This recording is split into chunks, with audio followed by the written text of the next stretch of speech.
Todos nós temos um potencial criminoso dentro de nós. O que a gente não pode é ficar nessa loucura de querer ficar diagnosticando quem é psicopata, porque senão você entra numa neura.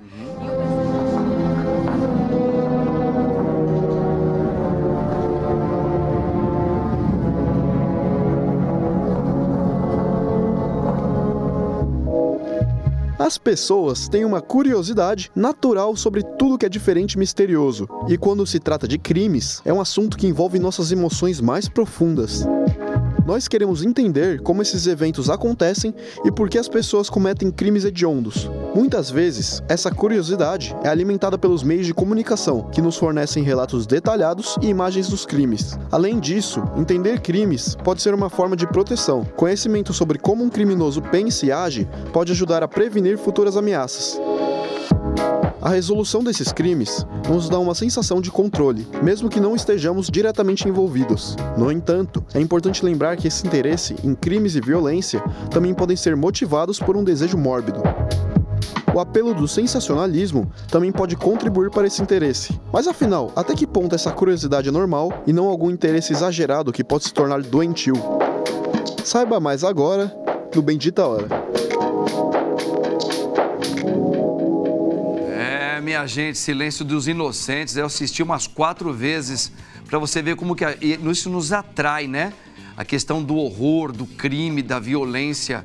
E as mulheres, então, mas são as que, parece que são as que mais assistem esse tipo de coisa. Mas daqui a pouco, Meirinha, a nossa princesinha do Oriente, vai contar tudo para nós o que é isso. Agora vamos mostrar a nossa princesinha do Oriente. Olha como ela está bonita. Olha, ó, viu?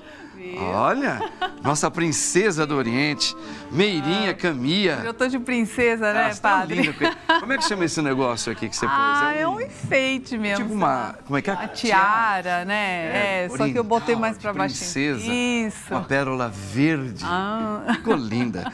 Obrigada. Meiri Camia. Meiri, esse assunto para nós, ele nos instiga. Sim. Né? Como que... É a sua área, a psicologia, né? Como que a psicologia aplicada, ela estuda esses tipos de criminalidade, esse gosto de ver e buscar notícias de crimes? Sim. Como que isso? Por que a psicologia explica de que maneira isso? A gente tem uma indústria do crime, né, que ganha dinheiro com isso dá muito dinheiro, isso dá muita audiência, a gente sabe, até pelos programas que são muito vistos, né? Então, você começa desde manhã falando sobre criminalidade, aquilo vende, né? Você tem aí na internet também canais que hoje estão, assim, bombando mesmo de audiência, porque existe um fascínio, é um fascínio pelo crime mesmo. E aí existe algumas explicações. Então, por exemplo, existem 3 questões muito básicas que pega ali no cerne do ser humano. Por exemplo, histórias de crime, por exemplo, o nosso cérebro, ele foi feito para histórias. Nós temos uma preferência, vamos dizer assim, de entender uma história. Então, quando você quer a atenção de alguém, você fala assim, vou contar uma história para você.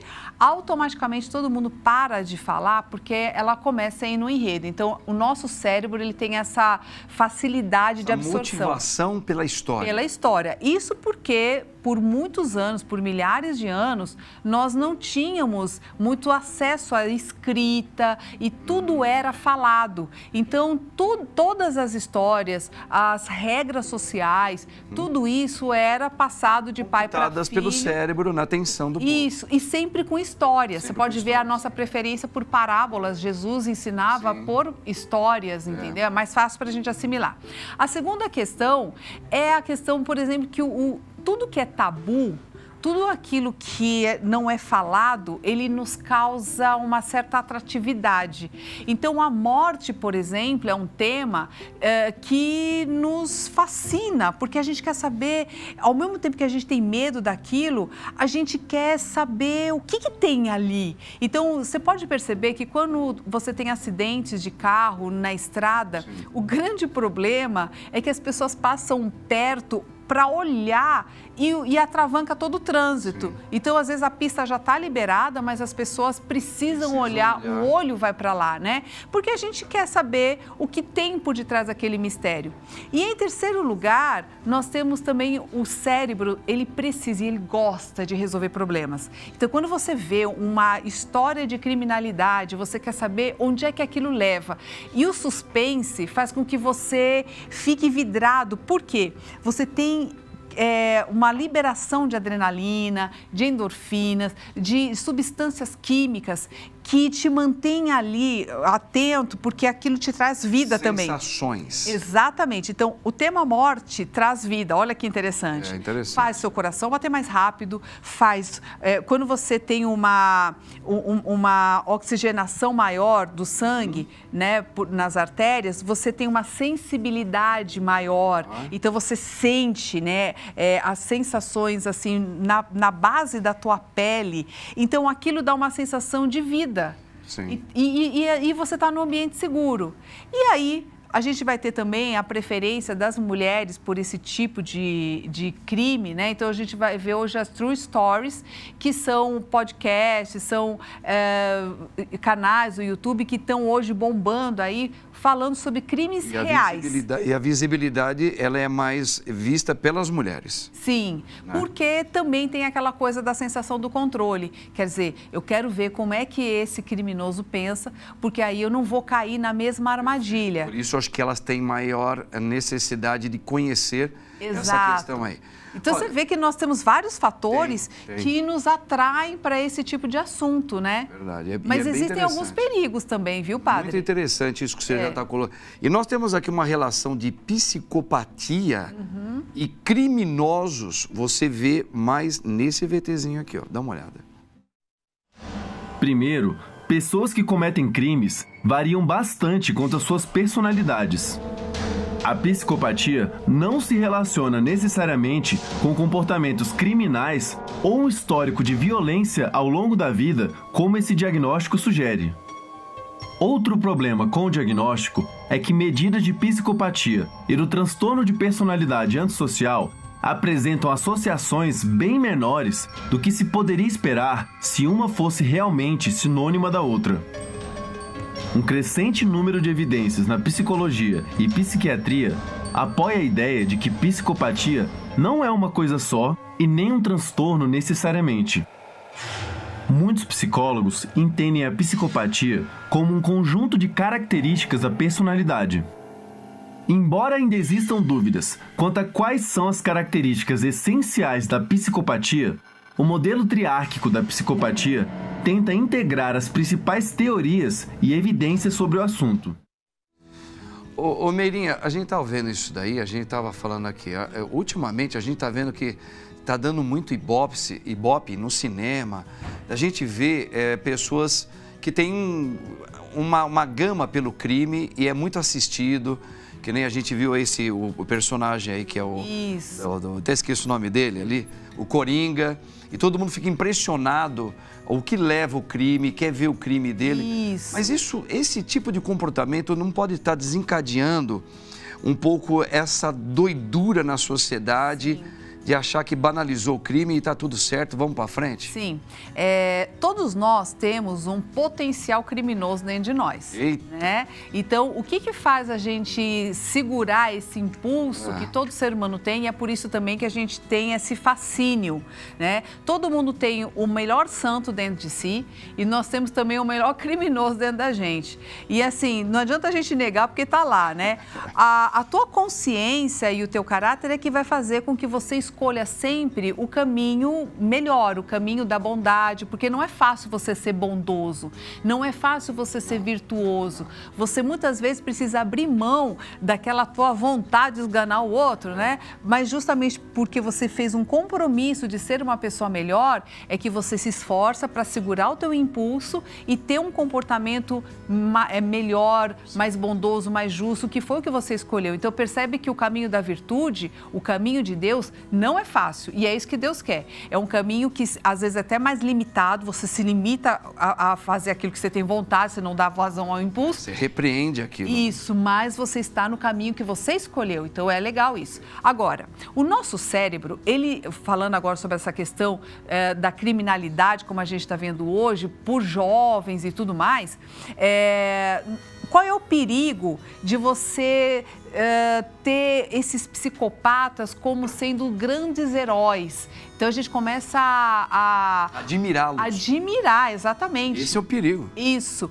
O nosso cérebro, quando ele assiste coisas assim, ele não consegue distinguir o que é fantasia e o que é realidade. Então, às vezes, você entra na história e você se identifica com o psicopata e você passa a ter prazeres com a maldade.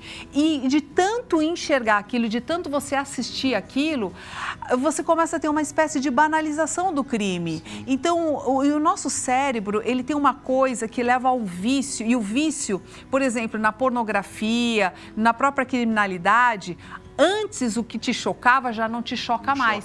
Então você precisa de ver alguma coisa que seja pior ainda para você poder ter o prazer, as sensações químicas no seu corpo. Isso para qualquer droga. É a mesma coisa cigarro, droga mesmo. Você fuma um pouquinho hoje, amanhã você já precisa de uma droga um pouco mais forte. A mesma coisa no cérebro, tá? O estímulo tem que ser maior.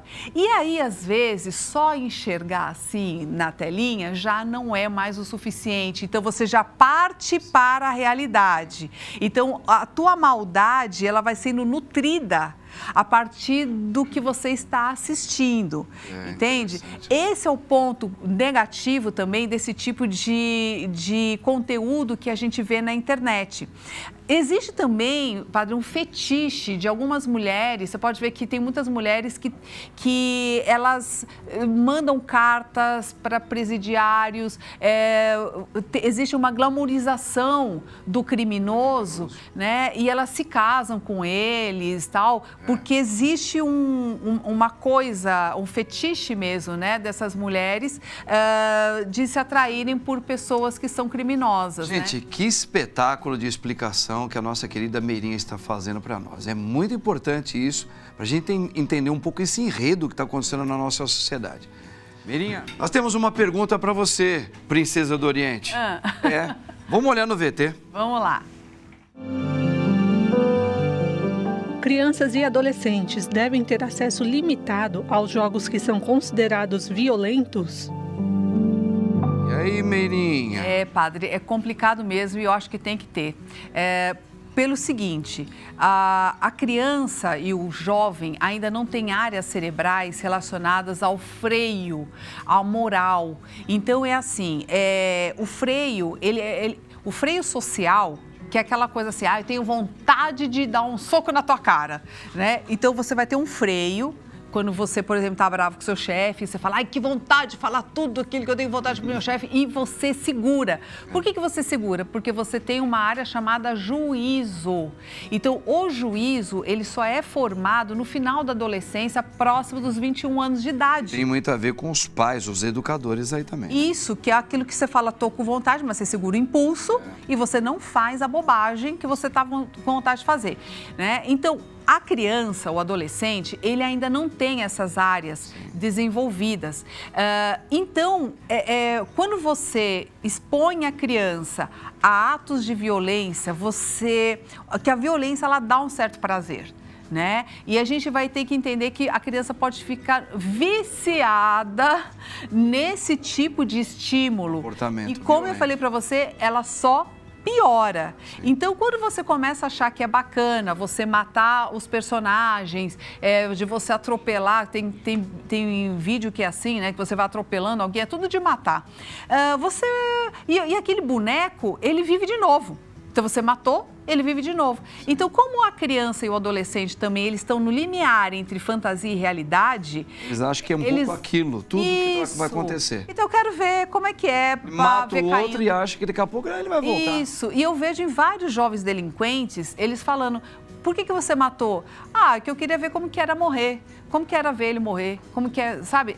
Então, ele banaliza a coisa num extremo que você fala, meu Deus, que nós estamos criando aqui, né? Então, a orientação dos pais e a limitação, quem tem que dar, realmente são os pais. Então, tirar a criança da internet, dar outro tipo de atividade, interagir mais, isso é tão saudável porque a inteligência emocional, ela só é desenvolvida através da interação. E hoje, as crianças estão emburrecendo, entre aspas, porque elas não têm mais a capacidade, em alguns países principalmente, isso já está sendo considerado realmente uma doença e um problema de saúde pública. As crianças não conseguem manter contato nem visual. Porque, por exemplo, elas estão sempre na internet, e aí, no celular, e elas olham para você e fazem isso, ó. Elas não conseguem nem manter o olhar e não mantêm uma conversa. Elas não sabem mais conversar. Foi uma coisa distante, está tão próximo e está distante ao mesmo tempo. E isso faz com que elas não desenvolvam áreas cerebrais relacionadas ao foco, que é a atenção, e à inteligência. Um outro problema das pessoas ficarem viciadas, porque isso é um vício, nesse tipo de filme, então a pessoa vai assistir, ela só quer suspense, ela só quer terror, ela só quer esse tipo de coisa, é que isso aumenta a tendência de quem tem problemas de ansiedade, de ter uma síndrome do pânico, de ter problemas relacionados a isso, porque ela não percebe, a pessoa, que ela está alimentando a emoção que causa a ansiedade. Então, quer dizer, ela está criando uma patologia para ela mesma, porque aparentemente ela está em ambiente seguro, ela está dentro da casa dela, ela está vendo lá o filme, ela está sentindo as sensações da adrenalina, ela está aprendendo psicologicamente, as pessoas também estão aprendendo a lidar com o próprio medo dela. Só que quando você exagera na dose, porque tudo veneno e o remédio é tudo uma questão de dose, né? Quando você exagera nessa dose, a pessoa ela começa a entrar numa loucura, né? Que é assim, ela liga de manhã a televisão, ela já liga no noticiário que só pega gente sendo assaltada, de gente sendo roubada. Só essas desgraças todas aí. Isso, e na hora do lazer, ela também está se alimentando de terror, então a vida dela vai se tornar um terror. Um terror. É lógico. Então, olha só, e como que a gente pode se identificar na sociedade, nós vamos mostrar um VTzinho aí, que é um psicopata, e como é que você pode notar que ele é ou ela é? Dá uma olhadinha.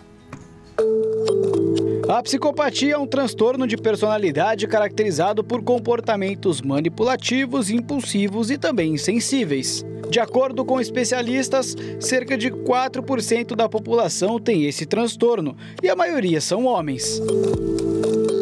Os psicopatas tendem a ser pessoas extremamente carismáticas e persuasivas, mas também podem ser egoístas, agressivos e impulsivos em suas ações. Eles têm dificuldade em compreender a perspectiva dos outros, incluindo empatia e remorso, e podem ser incapazes de sentir emoções como o amor e a compaixão. A identificação de psicopatas pode ser difícil, uma vez que eles tendem a esconder seus verdadeiros sentimentos e parecerem muito funcionais. No entanto, algumas dicas para identificar um psicopata incluem seu histórico de comportamentos criminosos e agressivos, a falta de remorso ou culpa, impulsividade e uma tendência a manipular os outros para alcançar os seus objetivos.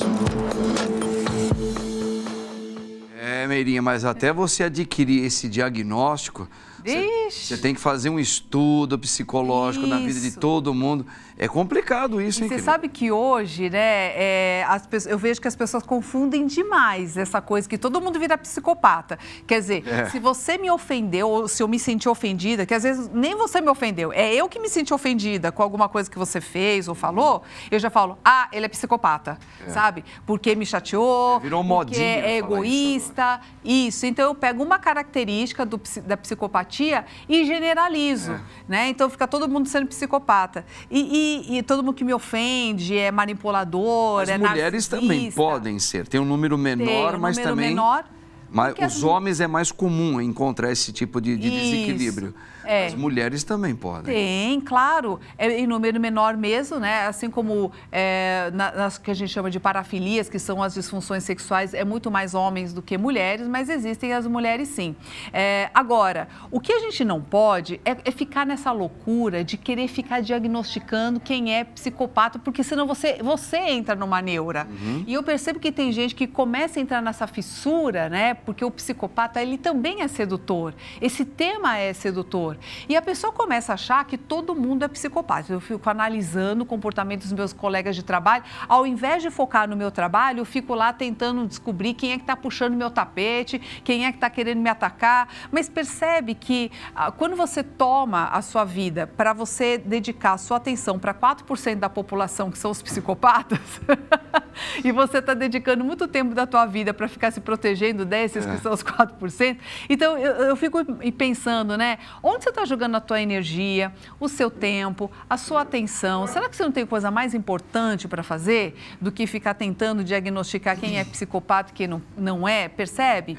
Né? Então, eu acho assim, é difícil sim fazer o diagnóstico, não é de qualquer jeito que se faz. Se você percebe que tem alguma pessoa querendo te fazer mal ou tudo mais, você simplesmente vai fazer a política da boa vizinhança, cumprimentar, mas se afasta. Não precisa ficar falando da sua vida, não dá combustível, né, para que as pessoas façam fofoca da sua vida, se preserva um pouco mais e tá tudo bem. Eu acho que hoje, mais do que antigamente, né, o comportamento humano mudou muito. Nós temos que tomar outros cuidados que antigamente a sociedade antiga não tinha. Isso. Né? Agora nós vamos ver um VT também que trata sobre psicopata segundo as nossas leis. Dá uma olhada nisso aí. Quando o tema é psicopatia, imediatamente vem em nossa memória uma associação com assassinos impiedosos. Porém, o médico psiquiatra José Luiz Leal de Oliveira vai mais além. Segundo o especialista em criminologia, há a tendência é que psicopatas liderem facções criminosas enquanto estão cumprindo pena no sistema prisional. Ainda de acordo com o médico, esses indivíduos são extremamente manipuladores e conseguem convencer outros presos a segui-los, tornando-se líderes dentro da prisão. O motim ocorrido em Manaus, onde cerca de 60 presos foram mortos em confrontos entre facções rivais, é um exemplo para ilustrar a influência desses psicopatas. O especialista afirma que o sistema prisional brasileiro é ineficiente e não oferece uma estrutura adequada para lidar com pessoas que têm transtornos mentais e de personalidade, o que acaba favorecendo o aumento da violência e também da criminalidade. É importante investir em políticas públicas que promovam a prevenção da criminalidade e a reinserção social dos presos. Além disso, é necessário oferecer um tratamento adequado para aqueles que apresentam transtornos mentais e de personalidade, a fim de reduzir a influência dos psicopatas nas prisões e, consequentemente, diminuir a violência nas facções criminosas. Tá vendo? Essa incapacidade que o nosso país ainda tem, né? De fazer essa análise dentro dos presídios, que às vezes está cheio de psicopata lá dentro, e trata ele como fosse apenas um criminoso, como os outros qualquer. Mas você sabe, padre, que não são... eu acredito que a maioria dos psicopatas, eles não são os assassinos, eles não vão matar alguém. A maioria, acredito que esteja na política ou nos ambientes corporativos, porque eles gostam de poder e eles gostam de manipular. E ali você tem um ambiente propício, onde você tem o dinheiro, você tem o poder, e é ali que eles gostam também de estar, né? Então, às vezes, você não percebe, mas tá ali, sabe, né? Você vê o jogo manipulativo ali e tal. E infelizmente, né, a gente não faz o crivo para você ser um bom líder de uma empresa, ou político, ou alguém que está lá no topo, né, das organizações, das instituições, não só nas comerciais, com essa questão da psicopatia, né? Mas às vezes você vai ver bem ali.